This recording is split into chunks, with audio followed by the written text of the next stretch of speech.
حافظوا على مصر، حافظوا على الثورة.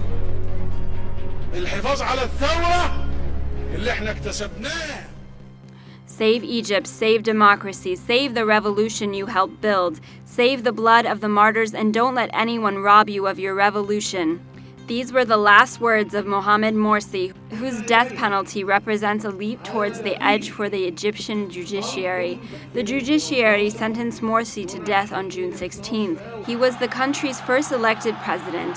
The judiciary also set deposed autocrat Hosni Mubarak free after he was convicted on charges of corruption and bribery and being responsible for the deaths of protesters during the January 2011 revolution. Ousted President Morsi barely held his post for a year and is now the first president in the history of the world to be sentenced both to death penalty and life in prison. The Muslim Brotherhood's grand leader Mohammed Badi was also sentenced to death. Before sentencing criminals to death, Egypt's judges take into consideration the advice of the country's most senior religious authority, the Grand Mufti. A preliminary date of early June was given for the Mufti's decision concerning the mass death sentences given to Muslim Brotherhood members for alleged espionage and a 2011 prison break. He said he didn't find room for mercy after reviewing the sentences. Egypt postponed the early June decision as it coincided with President Sisi's visit to Germany.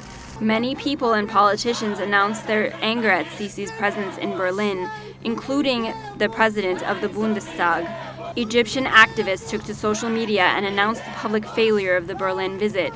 They accused their government of postponing the death penalty decision on purpose in order to avoid further embarrassment. They also criticized President Sisi and his entourage for failing to answer straightforward questions about human rights violations and the mass death sentences in Egypt.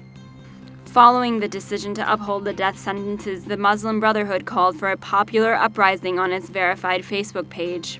The group hopes for an uprising that would uproot the current government brought to power by a coup that has seen hundreds being killed, abducted, or given politically motivated sentences. Activists say that protests from now on will be different in nature.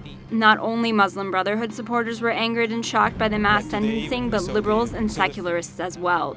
Analysts examine the possibility of mass protests generating a different outcome, with the mixture of protesters and discontents changing to once again bear a resemblance to the patriotic blend that ousted Mubarak in January 2011.